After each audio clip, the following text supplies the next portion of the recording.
നമസ്കാരം ഉണ്ടോ ജയനാണ്. അപ്പോൾ പുതിയൊരു വീഡിയോയിലേക്ക് സ്വാഗതം. ഇന്നത്തെ വീഡിയോ എന്ന് പറഞ്ഞാൽ നമ്മൾ ഇന്നലെ പറഞ്ഞിരുന്നു, ഇന്നലെ മിനിഞ്ഞാന്നത്തെ നമ്മുടെ വീഡിയോയിൽ പറഞ്ഞിരുന്നു, സിട്രോണിൽ നിന്ന് പുതിയതായിട്ട് വരുന്ന ബസാൾട്ട് അല്ലെങ്കിൽ C3X എന്ന് അവർ വിളിച്ചുകൊണ്ടിരുന്ന ആ വാഹനത്തിന്റെ അല്ലെങ്കിൽ ആ കൂപ്പെ ഡിസൈനിൽ വരുന്ന പുതിയ വാഹനം, അതായത് നമ്മുടെ ടാറ്റ കർവിനെയൊക്കെ ചലഞ്ച് ചെയ്യാനായിട്ട് ഉള്ള ഒരു പ്ലാനിൽ വരാനിരിക്കുന്ന ഒരു വാഹനമാണ് കേട്ടോ. അപ്പോൾ എന്തായാലും അതിന്റെ ഒരു അൺവെയിൽ അവർ ചെയ്ത് കഴിഞ്ഞു കേട്ടോ. പുതിയ ഡിസൈനിലുള്ള അൺവെയിൽ ചെയ്ത് കഴിഞ്ഞു. അതിന്റെ വീഡിയോ ആണ് നമ്മൾ കണ്ടുകൊണ്ടിരിക്കുന്നത്.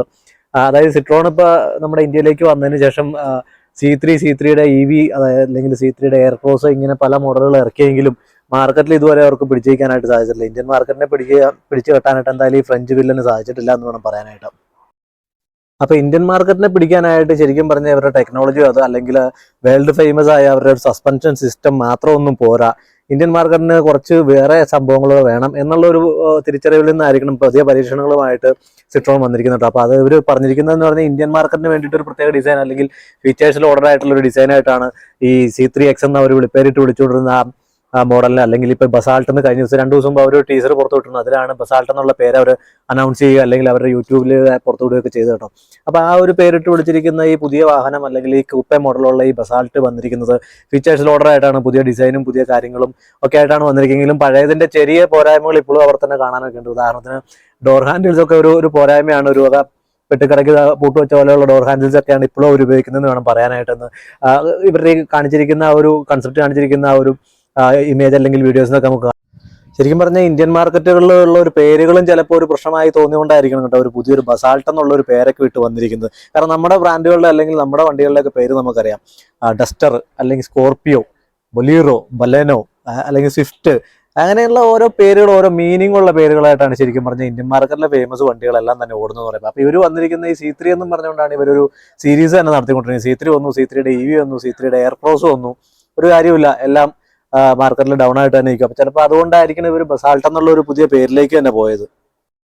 കാരണം ഈ ബസാൾട്ട് എന്ന് പറഞ്ഞാൽ തന്നെ ഒരു ഹാർഡസ്റ്റ് ആയിട്ടുള്ള റോക്ക് ഫോർമേഷൻ ആണല്ലോ. അതായത് നമ്മുടെ ഈ അഗ്നിപർവ്വതം അല്ലെങ്കിൽ വോൾക്കാനോ ഒക്കെ ഉരുകി ഒലിച്ച് പുറത്തേക്ക് വരുന്ന ആ ഒരു ലാവയിൽ നിന്ന് ഉരുകി ഉണ്ടാകുന്ന ഒരു റോക്ക് ഫോർമേഷനാണ് ഈ ബസാൾട്ടിക് റോക്ക് എന്നൊക്കെ പറഞ്ഞ സാധനം. അതായത് ബസാൾട്ട് എന്ന് പറഞ്ഞാൽ നമ്മുടെ ഭൂമിക്കുള്ളിലെ അകത്ത് കിടക്കുന്ന ക്രസ്റ്റ്, മാൻഡിൽ, അതിലൊക്കെ കാണുന്ന ഒരു ലിക്വിഡ് ഫോമിലുള്ള ഒരു സാധനം ഉരുകി ഉണ്ടാകുന്നതൊക്കെയാണ് ഈ ബസാൾട്ട് റോക്ക് എന്നൊക്കെ പറയുന്ന സാധനം. അതായത് ഹാർഡായിട്ടുള്ള സിലിക്ക കണ്ടന്റ് കുറഞ്ഞിട്ട് അയണും മഗ്നീഷ്യം ഒക്കെ കൂടുതലുള്ള ഒരു സ്ട്രോങ് ആയിട്ടുള്ള ഒരു റോക്ക് ഫോർമേഷൻ ആണ് ഈ ബസാൾട്ട് എന്ന് പറയുന്നത്. അപ്പൊ അതുകൊണ്ടൊക്കെ ആയിരിക്കണം ചിലപ്പോൾ അത്തരം ഒരു പേരിലേക്ക് ഇവരുടെ ഒരു പേര് പുതിയ നാമകരണം വരാനൊക്കെ എന്ന് വേണം പ്രതീക്ഷിക്കുക. കാരണം ഹാർഡായിട്ടുള്ള ഒരു പേരായിക്കോട്ടെ, ഹാർഡായിട്ടുള്ള ഒരു പ്രൊഡക്റ്റ് കൊണ്ടുവരുന്നു എന്നുള്ള രീതിയിലൊക്കെ കൊണ്ടുവന്നതായിരിക്കണം എന്ന് വേണം അനുമാനിക്കാനായിട്ട്.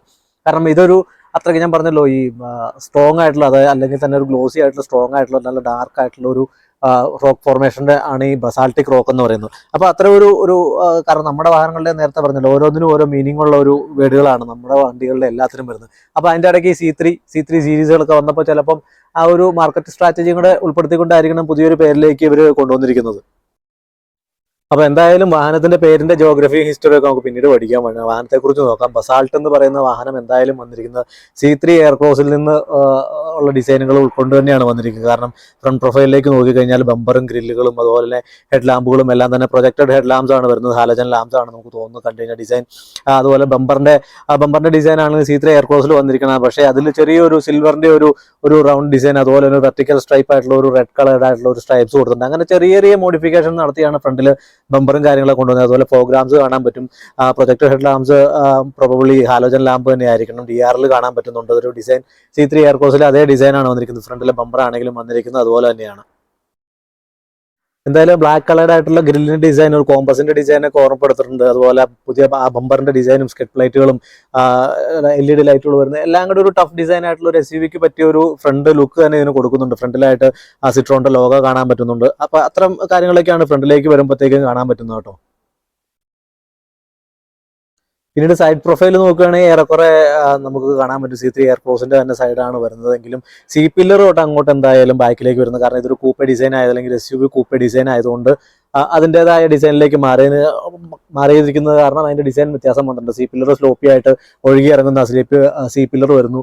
അതിലേക്ക് നമ്മുടെ ആ സെക്കൻഡ് ലെയർ ഗ്ലാസിന് ഒരു ചെറിയൊരു കണ്ണിന്റെ ഡിസൈൻ പോലെ ചേർത്ത് വെച്ചിരിക്കുന്ന ഒരു ബ്ലാക്ക് പോർഷൻ കാണാൻ പറ്റും.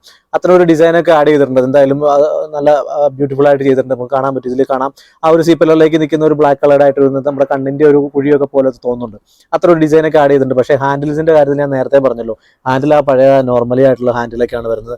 എന്തായാലും ഇവർ മത്സരിക്കാൻ പോകുന്ന ടാറ്റ കർവിന് വരുന്നതെന്ന് പറഞ്ഞാൽ റേഞ്ച് റോവറിലെ ഇരിക്കുന്ന ഹാൻഡിലൊക്കെയാണ്, ഡോർ ഹാൻഡിൽസ് ഒക്കെയാണ് വരാൻ പോകുന്നത്.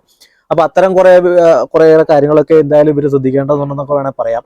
അപ്പൊ കുറെ കാര്യങ്ങൾ അത്തരം കാര്യങ്ങൾ പിശുക്ക് കാണിക്കാതെ, അതൊരു ചെറിയ കോസ്റ്റ് വേരിയേഷൻ വരുത്തുന്ന കാര്യങ്ങൾ പിശുക്ക് കാണിക്കാതിരിക്കുകയാണെങ്കിൽ ഇന്ത്യൻ മാർക്കറ്റിൽ എന്തായാലും പിടിച്ചിരിക്കാൻ പറ്റേണ്ടതാണ്. ഫ്രണ്ട് പ്രൊഫൈലും റെയർ പ്രൊഫൈലൊക്കെ എന്തായാലും എടുത്ത് വെക്കുന്നുണ്ടെങ്കിൽ ഈ സൈഡിൽ കാണുന്ന ആ ഡോറിന്റെ ഹാൻഡിൽസ് നമുക്ക് എന്തായാലും പഴയ വാഹനങ്ങളുടെ തന്നെ ആയിട്ടാണ് വരുന്നത്. അതുപോലെ തന്നെ ബ്ലാക്ക് കളർഡ് ആയിട്ടുള്ള സ്കിൽ പ്ലേറ്റുകൾ അല്ലെങ്കിൽ കാണാൻ പറ്റും സൈഡിൽ കൂടെ നമുക്ക്.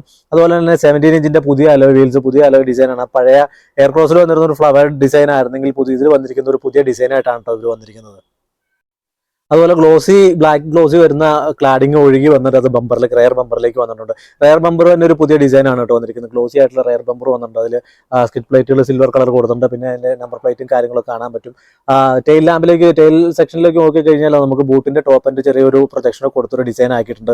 അതുപോലെ തന്നെ ഷാർഫിൻ ആൻഡ് എല്ലാം ബാക്കിൽ കാണാൻ പറ്റും. അതുപോലെ പക്ഷേ റെയർ വൈപ്പർ മിസ്സിംഗ് ആണ്. ഇതിൽ എന്തായാലും കൺസെപ്റ്റിൽ കാണിക്കാത്തതാണോ എന്താ സംഭവം എന്നറിയില്ല, അത് മിസ്സിംഗ് ആണ്.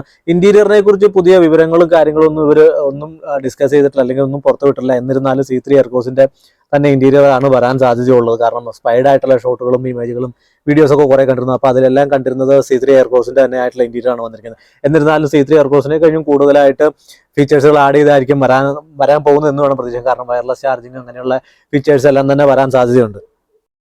ഇപ്പൊ കോമൺ ആയിട്ട് കാണുന്ന പുഷ് ബട്ടൺ സ്റ്റാർട്ടുകളോ ഓട്ടോ AC അല്ലെങ്കിൽ ക്രൂയിസ് കൺട്രോളുകളോ ഇങ്ങനെയുള്ള യാതൊരു ഫീച്ചേഴ്സും നമ്മുടെ പഴയ എയർക്രോസിൽ ഉണ്ടായിരുന്നില്ല. അപ്പൊ എന്തായാലും അതൊക്കെ ഒരു പോരായ്മയായിട്ട് പരിഗണിച്ചുകൊണ്ട് പുതിയ ഈ വരുന്ന ബസാൾട്ടിൽ ഇതെല്ലാം ഉൾപ്പെടുത്തിയിട്ടുണ്ടായിരിക്കും വരുന്നതെന്ന് പ്രതീക്ഷിക്കാം നമുക്ക്. കാരണം പഴയ മോഡലിൽ വന്നിരുന്നതെന്ന് പറഞ്ഞാൽ 17.78 സെന്റിമീറ്ററിന് ഇൻസ്ട്രുമെന്റ് ക്ലസ്റ്ററും അതുപോലെ 26 സെന്റിമീറ്ററിന് വരുന്ന ഇൻഫോർടൈൻമെന്റ് ടച്ച് സ്ക്രീനുമാണ് വന്നിരുന്നത്. അപ്പോൾ അത് തന്നെയായിരിക്കും ഇതിലേക്ക് വരാൻ പോകുന്നതെങ്കിലും ഫീച്ചേഴ്സിൽ ഓർഡർ ആയിട്ടായിരിക്കും വരാൻ പോകുന്നത്.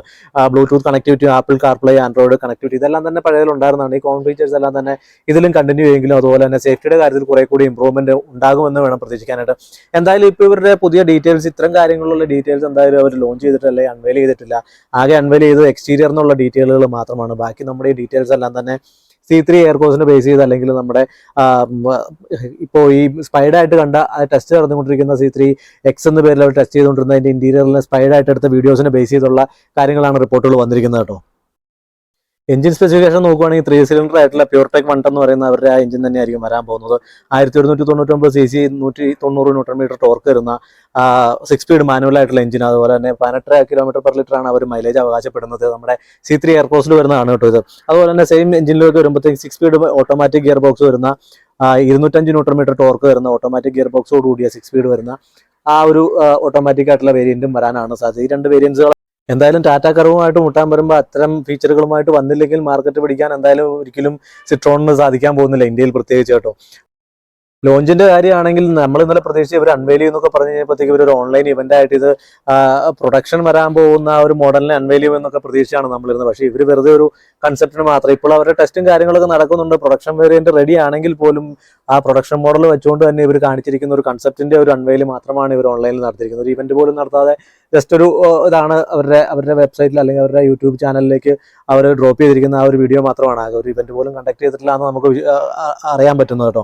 അപ്പം എന്തായാലും ഇതിന്റെ കൂടുതൽ ഡീറ്റെയിൽസ് ഒന്നും വന്നിട്ടില്ല. അപ്പൊ ഇതിന്റെ മാർക്കറ്റിലേക്ക് അവൈലബിലിറ്റി വരാൻ പോകുന്നത് എന്തായാലും ഈ വർഷം അവസാനത്തോടുകൂടി മാത്രമേ ഉണ്ടാവുള്ളൂ എന്ന് വേണം നമുക്ക് പ്രതീക്ഷിക്കാനായിട്ട്. അപ്പൊ അത്രയൊക്കെയാണ് കേട്ടോ ഇന്നത്തെ ബസാൾട്ടിനെ കുറിച്ചുള്ള വിവരങ്ങൾ. അപ്പൊ വീഡിയോ നിങ്ങൾക്ക് ഇഷ്ടപ്പെടുന്നുണ്ടെങ്കിൽ ചാനലൊന്ന് ലൈക്ക് ചെയ്തിട്ട് ചാനലൊക്കെ ഒന്ന് സബ്സ്ക്രൈബ് ചെയ്ത് നമ്മളെ സപ്പോർട്ട് കൂടി ചെയ്യണം കേട്ടോ.